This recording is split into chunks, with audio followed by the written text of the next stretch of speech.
Welcome to Sex Positive Gaming. I'm Annie, and today I want to talk about the upcoming VR action RPG, Iragon.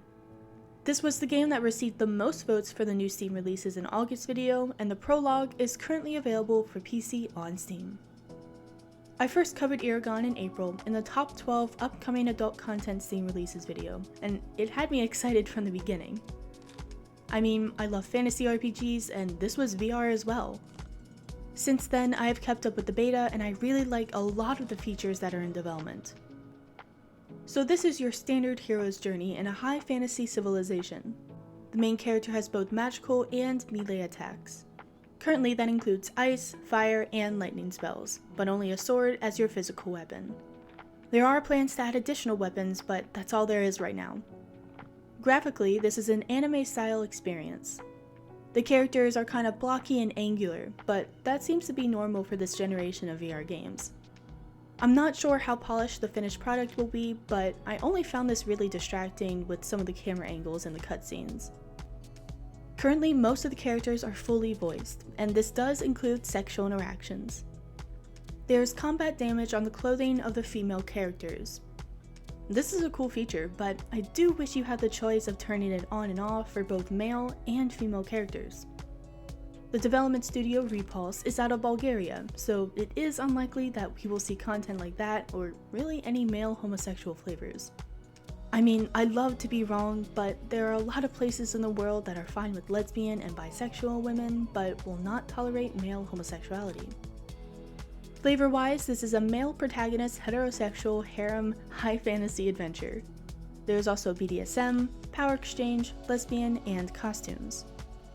Currently, the sexual interactions are similar to what you see in a 1980s fantasy adventure movie like Conan the Barbarian or The Beastmaster. Does this game deserve its current AO rating from Steam? No, but the developers have stated that they want to focus more on developing the gameplay than on adding in explicit content. This is an incredibly ambitious project. Action RPGs generally require a hefty development budget without adding in the cost to develop a game that has both VR and non-VR versions. Their Kickstarter started at the end of last month in tandem with the launch of the prologue on Steam. The funding goal was $10,000. This is an incredibly low number for the type of project that Iragon represents, and whenever I see low funding thresholds for video games on Kickstarter, I get very nervous.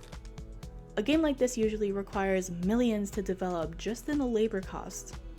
Subfirst raised over $2 million, and that is now obviously nowhere near what is needed for a completed game.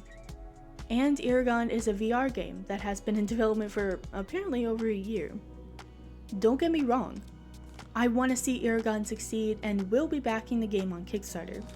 I am just worried that this development team does not realize how much it is going to take and cost to make Iragon a reality. Their only other VR game, Experiment Gone Rogue, has terrible reviews on Steam. Now, Iragon already looks much better, but I'm worried that this team of 17 people may be over their heads. Like I said before, I'd love to be wrong, and this is not going to stop me from supporting the Kickstarter. I just feel I owe it to you all watching to let you know when I have a concern about a game. There are some awesome things that I have seen since I started playing in March. There have been consistent builds and updates. The development team has been incredibly responsive on their Discord, which I will link to, as well as their main site and Kickstarter page, and I'm really thrilled to see this game improve in real time. That's where I am currently. This is probably why I don't do reviews on games this early in development. I'm really sorry if I'm coming off too harsh. I am excited about the game and recommend it to everyone who likes action RPGs with or without VR. Let me know what you think. Have you played? Do you plan on backing the Kickstarter? Why can't we have destructible clothes as an option for the male characters? And as always, no shaming, just gaming. Thanks to all this month's supporters on Patreon. I wouldn't have been able to do this without you.